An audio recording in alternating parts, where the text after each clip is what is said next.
DJ Cuenique, with no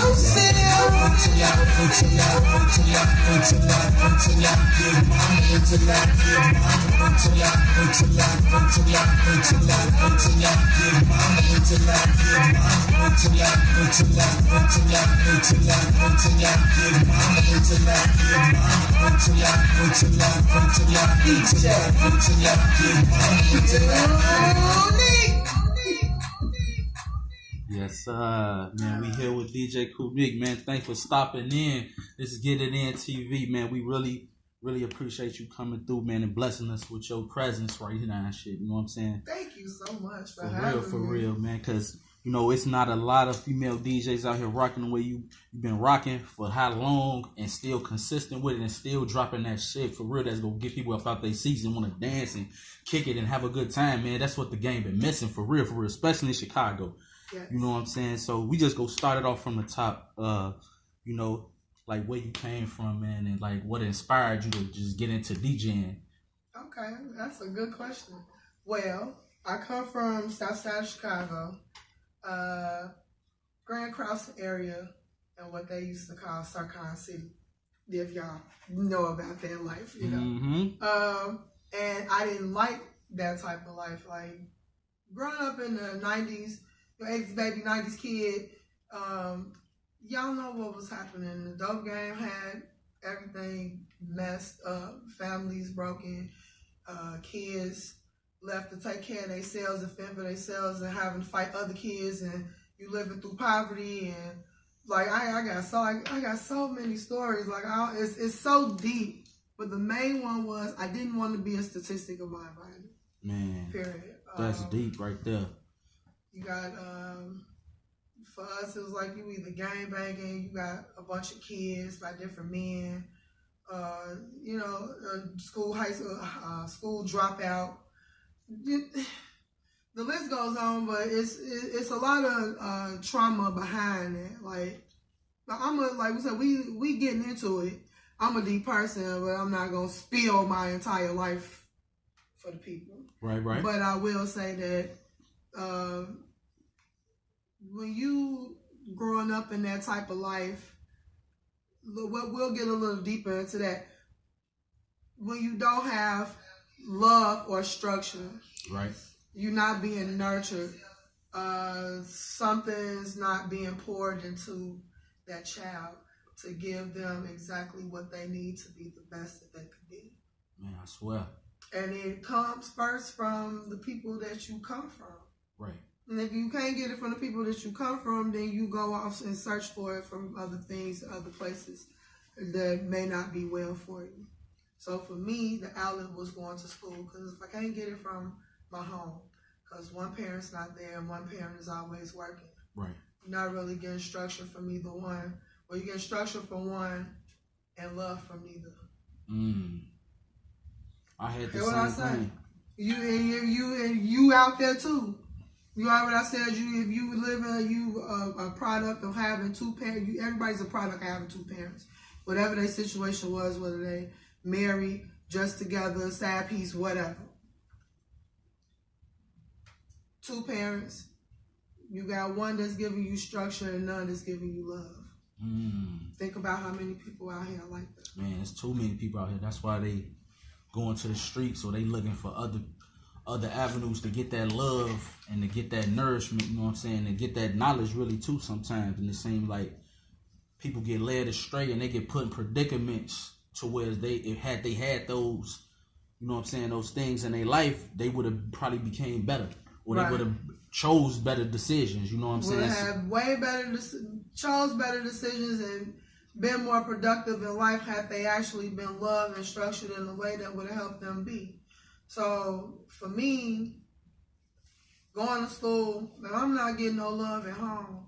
I'm definitely not getting no love on the block that I've been placed into, which no place for 3 girls to be raised in, period. Kids I grew up in general, around the same area too. You know what I'm saying? You got to walk through the public school to get to your school, which is the Catholic school, and they are already selling drugs right here on the corner, right down the street from the public school. Oh, yeah. And you go to school, you live on the block with kids that go to this school. Right. So you got to walk through that into your school, deal with them bullies there, deal with them bullies through the public school, deal with the bullies that's standing there on the block because of this drug dealers, and then deal with them same kids that you walk through in the public school when you get on your block. I'm about ready to peel them. Fuck out of here. Like, I can't deal with this. Like, this is destructive, and I'm not a destructive person. Like, people look at me and they always have to look at me and be intimidated. I'm tall, I'm this, I'm that. Okay, you don't know me unless you actually get to know me. So right. I'm really a humble person. I don't bother nobody. I like to have fun and keep things copacetic. The only time I turn into the Hulk, after I'm just sitting around being chill ass Bruce Banner, is when somebody come at me, That's how it always is. I'm not bothering you. But apparently my appearance, my stature, the way I feel about myself, the fact that I have confidence and character, and I can walk freely with love within myself has bothered a lot of people, and it's I'm here to say I'm sorry, but that's not my problem. You feel sorry? I ain't sorry. I'm not sorry. I had to learn that, and those are the things that kept me into okay. I'm not getting this at home. I got to fight through this at school. We're not getting this situation. It can't be that bad. I'm pretty sure it's going to change eventually. It'll get better. So what does it do? I get to high school. I get to play an instrument.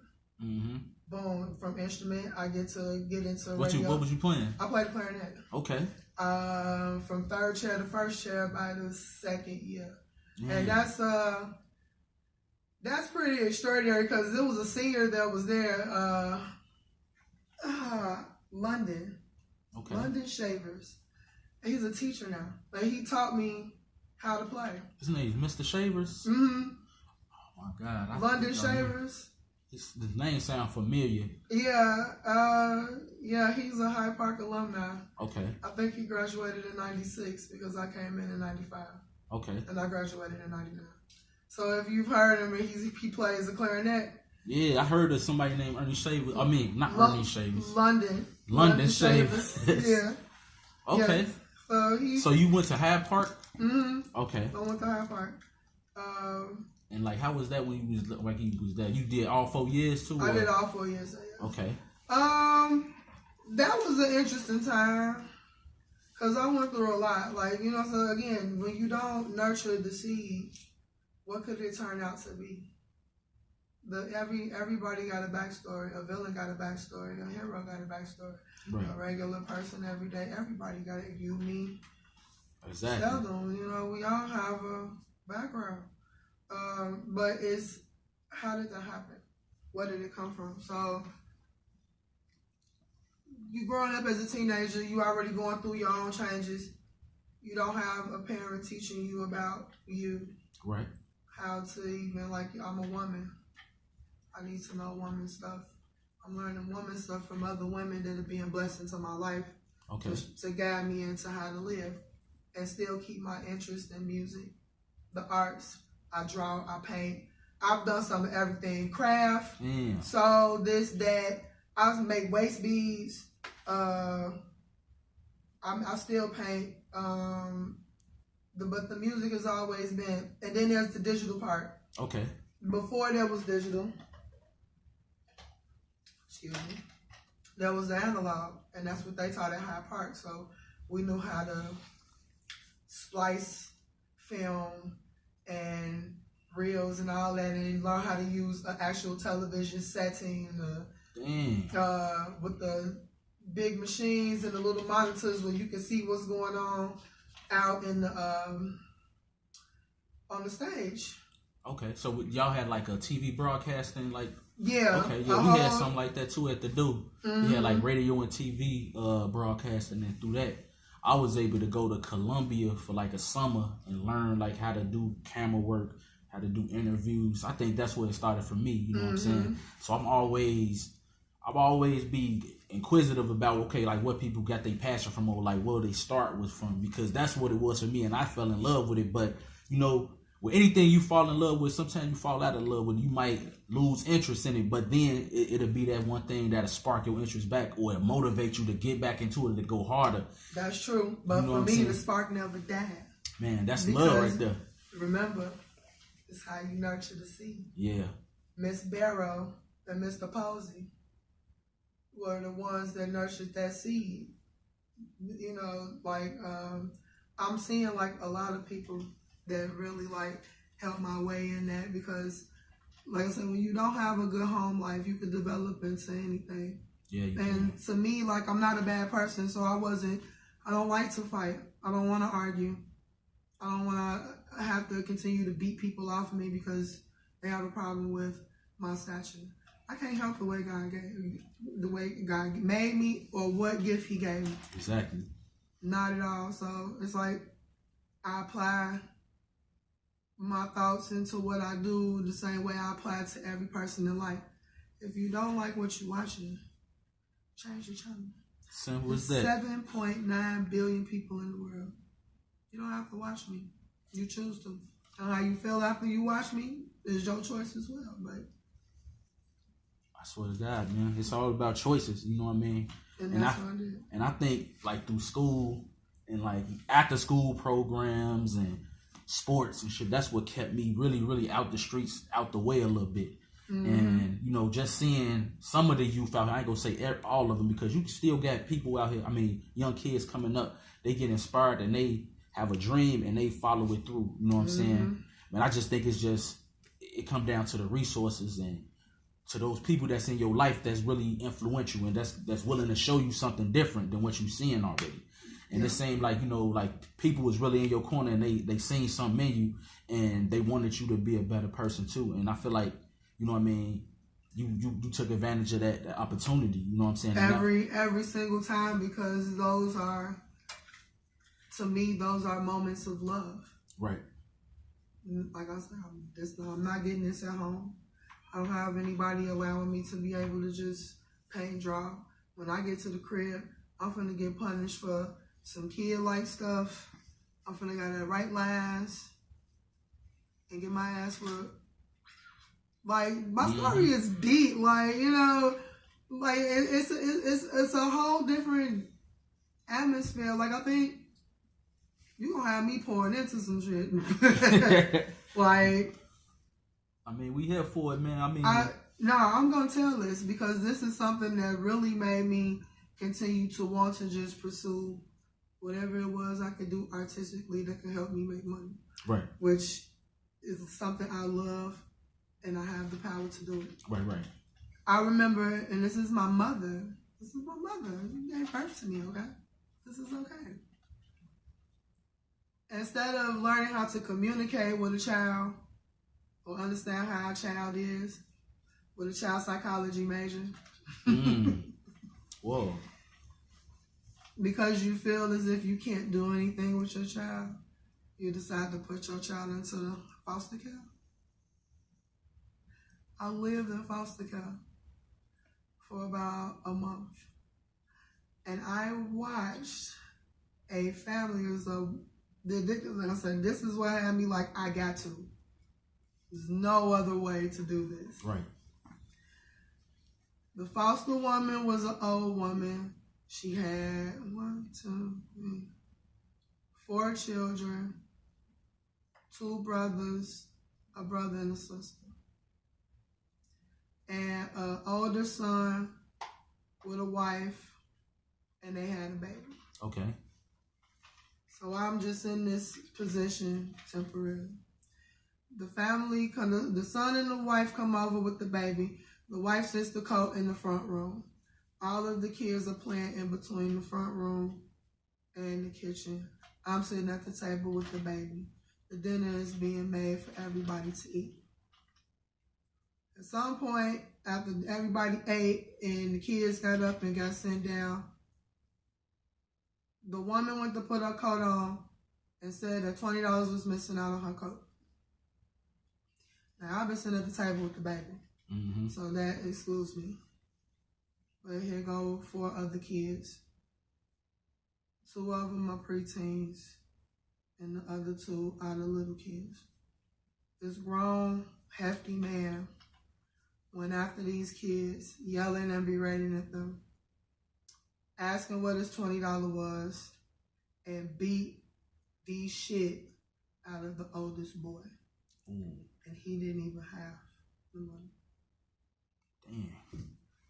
Damn. Threw him down the stairs, beat his brother up, and then went to go. Nobody left from upstairs. He was ready to whoop me. I hadn't even left the table. Damn. Beat them that bad. Almost wanted to beat the little kids. Went downstairs to find the money, only to really find that they had been stealing food because they haven't been fed. Damn. And I'm just sitting there like, wow, like I could have lost my life tonight because he beat that boy bad. Like he needed to go to the hospital. Nobody called anybody. Damn. So for me, I'm like, this what they doing to kids that need love. And people getting paid to take care of these children. And they not treating them properly. And I'm growing up through this, and I come from a family of a daddy who didn't want kids, and a mama who wanted them, who really couldn't raise them by herself. Right. And in the end, we ended up raising ourselves. Hey. Do I want that for my kids, other people's kids, a whole generation of people that really don't understand what's happening because this kids being born in this situation that don't know what happened and how they got here? The story is longer than the crack epidemic. But from my birth and from what my knowledge is, that's what took out a lot of families. It did. And that's why I told myself when I was younger, like I had the opportunity I could have got on the block. I could have been serving and, you know what I'm saying, trapping, whatever here they call it. But I seen what it did to my family and then friends of my family and just the community. And I told myself early on, I said I'd never be a part of that. People that gave me jabs. They're like, man, just you can have that. That's all you. Whatever you make, that's all you. I end up just giving it all of it back. They was like, man, you ain't sell none. I was like, bro, it ain't me. It ain't me. It ain't me. I ain't go fake in front with you and, you know what I'm saying, act like that's what I be. I tried that too. It ain't me. It wasn't me either. No. You know what I'm saying? So I think to a certain degree, it was like school and just being into like, I always like picking up the camera, you know what I'm saying? Even in high school. But like I said, I had lost the passion for it, just going through stuff. You know what I'm saying? Going to jail and getting into it with people. Like, I grew up over there by Sircon too. I grew up on the other side, though. I grew up in Pocket Town. Okay, I know about You know what I'm saying? But I used to be over there in Sircon too, man. Like, you know what I'm saying? And Rail, them, they stayed over there. I used to go over there all the time. Okay. But what I was going to say is, man, like, what did your style come from, though, with the music? You know what I'm saying? Like, how did that take form and shape? Ooh. Because I'm getting it out. It's all good. Take your time. The style comes from living that life of struggling and finding yourself while growing up in the city with no real guidance. Okay. You the oldest of three and you really left to find out life for yourself. These beats, these bass beats be hard, like they be knocking, like you know. And that's how I want you. That's how I want you to feel. I want you to feel a knock, cause I get these like first of all, I don't really use samples. Okay. I create my own sounds. I use my voice. I pick sounds. I got so many VSTs. The MIDI controller, I can manipulate the way I want to. All that.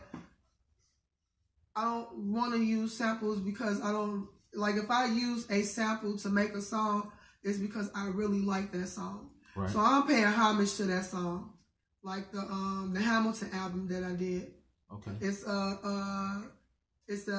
ode to the Hamilton musical. Okay. I love the musical. It's dope. I got to see it more times than I can ever afford in life, period. So I really love the album and soundtrack and the way that it was put together. Lin-Manuel Miranda is a dope person. Like, I remember him from Electric Company. Okay, we back. Just getting in TV. We still here with DJ Cuenique. You know what I'm saying? We was just chopping it up, man. Just talking about her backstory and like where she come from. and you know what I mean, what motivated her to get to where she at right now. And you know what I'm saying, now we just want to switch gears a little bit, you know what I mean, and talk about like some of the things you feel like that put you in the game to where it just stamped you. You know what I'm saying? Like some of the people you met or some of the places you rocked, you know what I'm saying, that really like you feel like changed your life, or not even so much changed your life, but gave you inspiration to just keep going that much more harder. Well, really my inspirations come from here. And I do have some in Houston, you know, people I've met along the way. So here, my inspirations, RP Boo, DJ Dion, DJ Clint, DJ Milton, DJ PJ, Poncho, Gatman, Jammin' Gerald, pretty much a lot of the guys from Dance Mania. Really had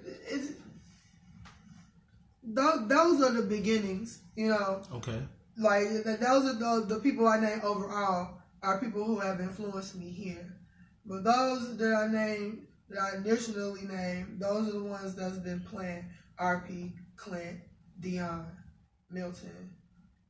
They laid a foundation with the way the sound is. Rashad plays a DJ Rashad, rest in peace to him. He plays a role too, as he changed the way that the sound is developed. DJ Ryan, rest in peace, Ryan. Ryan made some cold tracks. Like, he helped to lay a complete foundation. Like, once I met him and he showed me the game, I was like, yeah, that's it. I gotta keep this going, and there's no other females doing that. So that's here in Chicago. Houston, there's DJ Remarkable. I met him when I got down there. He taught me some things about the game that opened my eyes to a lot of places overall. Okay. Not just in Houston, but, you know, like, you do have to know some of everything. Like, people feel like it's certain things that I don't know on purpose. Okay. Like, everybody wants to keep up with the latest rap. Rap circuit is not my thing. Okay. You know, I'm more of a travel DJ, and I play to make people happy. I'm not playing what you heard on the radio all day. You might have a request. I'm not playing your request. I'm here to provide you a feeling that a feeling and an experience that you can't get anywhere else. So DJ Remarkable, Sensei DJ, DJ Alex Vision, Tony Hatchett, DJ Shells is from here. Let's not forget here in Chicago, the ghetto DJs. Cannot forget the ghetto DJs. Because DJ Shells just made me think about that. That's the whole other circle. Eddie Nails, DJ Melodic. I know I'm forgetting some people. Oh, shout out to TSP, because DJ Trendsetter, DJ BBS, R. Dot, and we just got some new people. Shout out to them too. I'm about to say her name wrong, but they just came out with an album. Like, I have so many people. Man. I get my inspiration from something. Then it's DJs I've known for years. DJs I've just met. Some ain't been playing no longer than 7 years. Shout out to DJ Froze. He a TikTok DJ. Y'all, look. Y'all talking about cold, 7 years. And me and this man talked for like an hour. He was like, that's a lot coming from you. How long you been doing this? Musically and professionally, about 20, 25 years. He like, dang. And you giving me props, and I'm only doing this for 7 years. He a frat brother. Okay. And I'm like, okay, that's a testimony to your, wow. To your artistry, though. You know what I'm saying? Because I feel like just like all of them names right there, you know, I could tell, you know what I mean, you had a relationship with them on one way or another. You know what I'm saying? And for you to be in tune with them and still give them props, it's just a testimony to you and how you know what I'm saying, how you submitted yourself in the game too. You know what I'm saying? Because I'm pretty sure all of them respect you as a DJ. And, you know what I mean, they probably learned some things from you as well, you know what I'm saying? And I learned some things from them. Look, I'm still letting names popping in my head. Abacus, DJ, Def, Vic One, like that's my D160 family. Like we did albums together, had a whole thing that we did, you know. Damn. And then if I go back further, I was in tech DJs. But that's a whole nother story. There's reasons why I don't talk about tech DJs, but I'll never forget that's where I came from. Mm-hmm. Because I did a lot. You know, I built websites, kept that whole thing going. It was a wonderful baby, and that's the way I want to remember it, as a wonderful baby. That's where you never forget your beginning. So, you know, shout out to my Tech DJs family, Q, Jake just had a birthday. Oh man, Crossfire. That's somebody. He was a producer. You know what I'm saying? So it's producers that also inspired me. Okay. Crossfire and K-Lock, AC. The dancers, Murder Mommy. Oh my God, you got me running through a whole. Damn. It's so many names. You have made your way. It's so many people that inspire me in what I do and things that I've been able to do in my life. Like I'm humble. I can't thank nobody but God for leading me in this direction. I want to say this right here. Like out of all the places you DJ, like all the spots you done rock.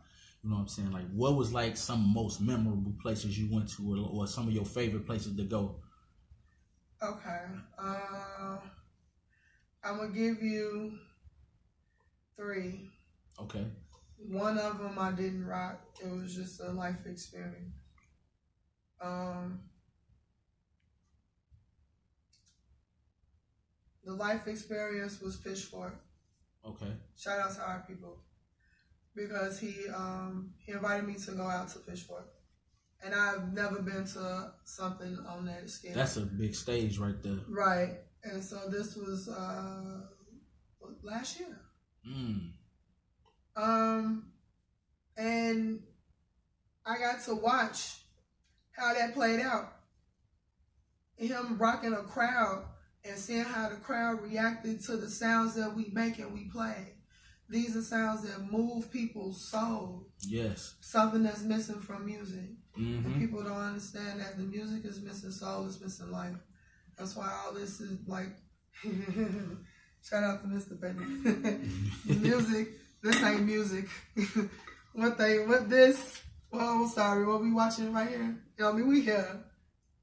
But this ain't music. You know, music moves the soul, it moves the mind, it moves everything. So to watch him do that was like life changing, to see how that makes people feel. Yeah. And not just us. A lot of people. Like everybody around the world, you know what I'm saying? I feel like music is the soul of people because it connects everybody. Exactly. Through whatever gender, races, you know what I'm saying? Creed, color, whatever. You know what I mean?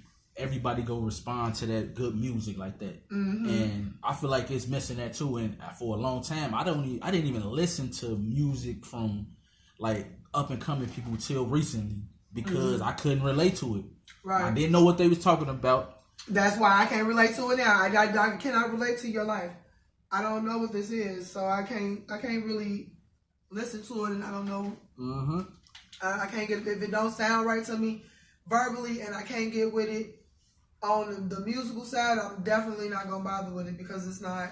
Yeah, it ain't gonna move you. It's not moving me. And it ain't gonna see. I like thought provoking stuff, or shit it's gonna make me get up and want to dance, or go get my girl and you know what I'm saying. Let's step it out or something, or you know what I mean. Just turn it up or something. I want a footwork, or you know what I'm saying. That's what I be wanting. That's how I grew up. You know what I mean. Listening to music, it always inspired me. Exactly. And I always told myself that okay, if I'm gonna do music, I want to do something that's gonna be inspirational, or I want to link with people that's gonna be able to help me find a sound that's gonna be inspirational or something like that. You know what I'm saying? So it's definitely kudos to you just being out here and pushing that narrative, because a lot of people they'll sell out just for the bag. Yeah, they will. They will. And I can sure use a bag, but you know, it's not that serious. I can't sell my soul for that. Exactly. This is why I do this for a feeling. That experience is what made me create the dance track that I created. Mm-hmm. Because what ended up happening after that night, RP had to DJ at the House of Vans for the after party. Okay. Which is why all the artists had met up after they were finished. Maxwell Cream performed that night. This was what, in Houston or what? No, this was here. Oh. This was here last year. Okay. There was, we going to the House of Vans, we all got a pair of shoes. So I was in that place. I'm like, this is wonderful. Like, I didn't even think I'd be in somewhere like this. I talked about it, but never even thought I'd walk. So I'm walking all over that place, and I'm just in my head, Vans, off the wall. Vans. Got the shoes. Man. Got the checkerboards on. I got checkerboards on up under here. Ooh, I like your checkerboards. And I'm just, here go the track, just building in my head the whole time. It's because of that moment. So that was life-changing for me. So that's one. Okay. The other two came from playing the smart bar. Okay. 2 times. Man, talk about it. Talk about it. 2 times. That was completely unexpected. And oh my goodness. Like, I've DJed places. Especially, like, I went to Houston and I did a circuit. Like, not necessarily a circuit, but I had your way around. I made my way around. Okay. I had a residency at a place that wasn't too far from my house. It was 5 minutes away. Boom, boom. Damn. Brought my stuff, set it up, play, run the door afterwards. You know what I'm saying? Make a little money, and shout out to Remarkable and Delion. And then they gave me a new DJ name. You DJ Fade. Why? Because you be keeping the fade. And they kind of right, because I got a fade right now. You know what I'm saying? So it's kind of calm, though. Let's put my hat back on. But yeah, they gave me a new name and everything. So I did that, and not really thinking that it's preparing me for something bigger. Right. And Smart Bar to me is big. That's a club in the basement and a venue on the top. It was a whole concert going on when I did it on Friday. And I opened. And when I did it the first time, I went on at prime time. That's big right there. Midnight. So what? People gotta respect that. You know what I'm saying? You came a long way. So for you to get blessed like that, you know what I mean? Sometimes it's like the law of attraction. You know what I mean? You dream about these things, or you think about them, not knowing that it's closer than you think.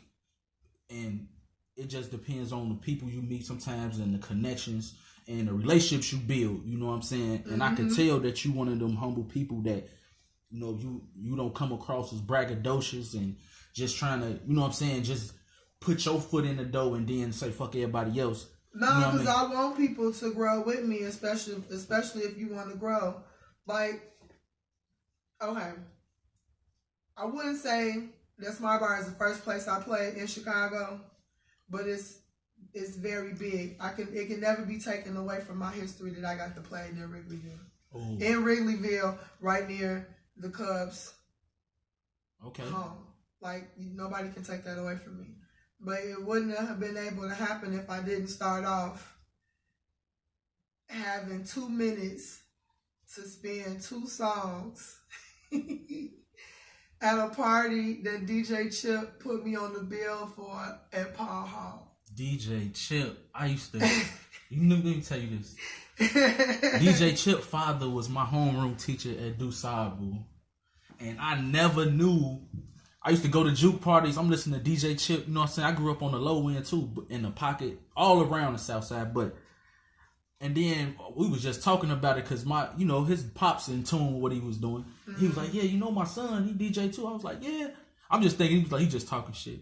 He was like, yeah, my son is DJ Chip. I'm like, you lying. I said, you know how many times I done went to juke parties listening to this man? Like listening to your son. I swear to God. That's a whole nother look. For the sake of keeping my neutrality in this circle that we call track making, footwork, juke music, I'm not even gonna talk on that man Chip, because I'm already knowing. Just know I respect you, bro, but damn,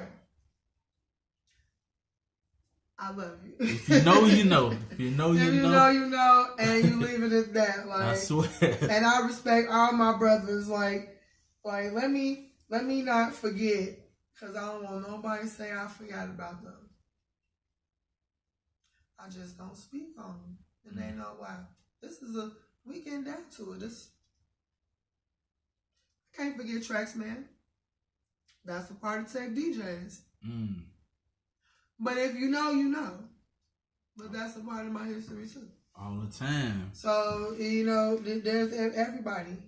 That's a whole nother play into how I make music.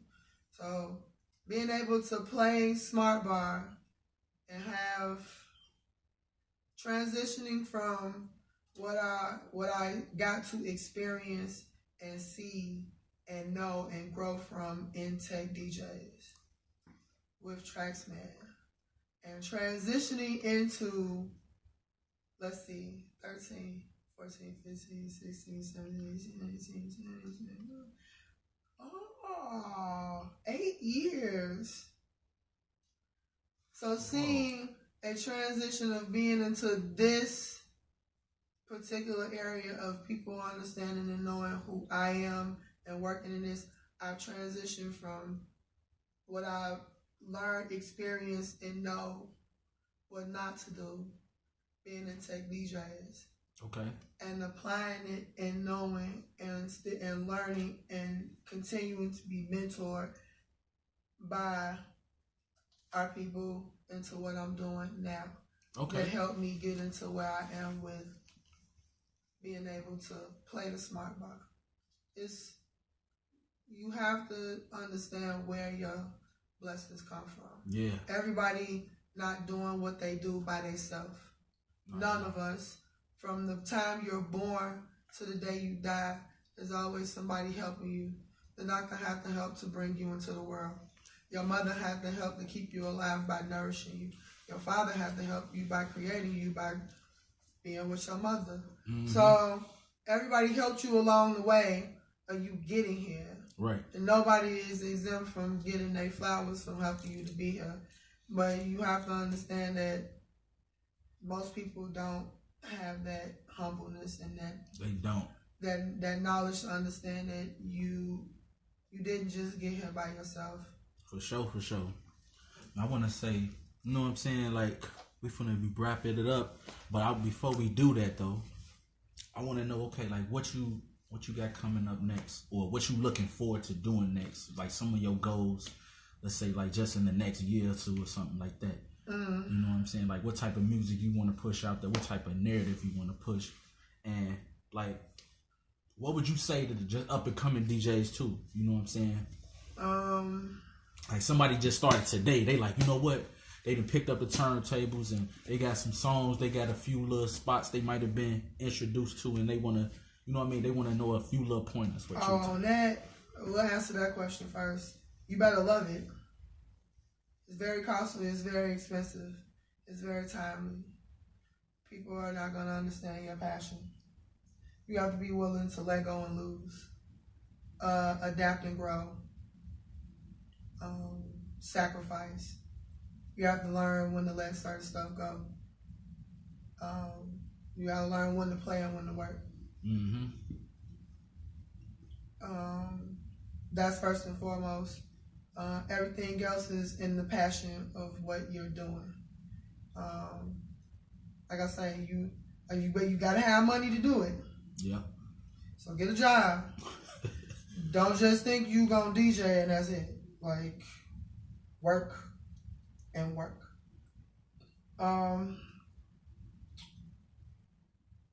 Things is coming up. I'm planning on dropping an album by the end of the summer, probably on my birthday. Okay. Because I like doing stuff on my birthday. Like your birthday? September 9th. Okay. You a Virgo too, huh? Mm-hmm. Okay. My OG is... What's her day? Her name? Her day. Oh, September the 4th. Oh, okay. Yeah, she a true. Yep. True Virgo. Hey, my mama. As they call them. Big 40, boy. She go crazy. That's how old I am. Man, big 40. I just turned 40. Yeah? Yes. I'm almost there. I love it. Like, I'm at a pace of peace. But that's what I want to do. And it's not just going to be for work. It's going to be something because I do a different range of music. Right. And it's okay to have a different range of music. I love Juke footwork. That's never gonna change. That's just classic right there. Who you are, where you come from, what you do. You should nope. I love that. And then you add some Jersey house and some bounce and this, that, other. Like I like stuff that bounce. Yeah. So you know, the album. I want to. It'll probably be like 4 tracks. Really. So they call it an EP. So I'll probably drop that on my birthday. It might be some more I haven't decided just yet. Where can people find you at, like your social media sites? You know what I'm saying? You can actually type in Cuenique, Cuenique on Google, and you can find me. I can go like this is my business card. Okay. It's got everything. So TikTok, Twitter, Facebook, Instagram. Everything, everywhere. Google me, you'll find me. I'm on something. I swear, man, this was dope, man. I really appreciate you coming through and then just dropping them gems on people and letting people know a little bit about yourself and where you came from, man. We from Chicago. I always support Chicago first.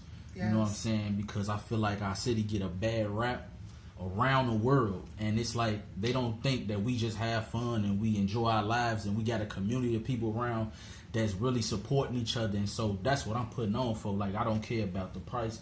You can't pay me to, you know what I'm saying, sell out or just do what other people want me to do. I do this for the love, and I fuck with people that do it for the love too, man. And we really appreciate you coming through, man. This Getting In TV. This yours truly, Juice, Jig, Juice, whatever had you. Y'all stay tuned, man. DJ, drop that shit, man. Come on, let's get it.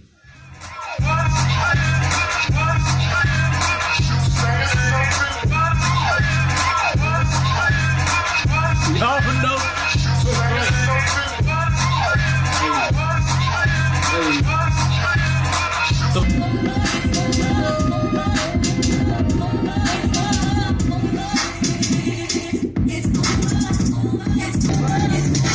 Hey.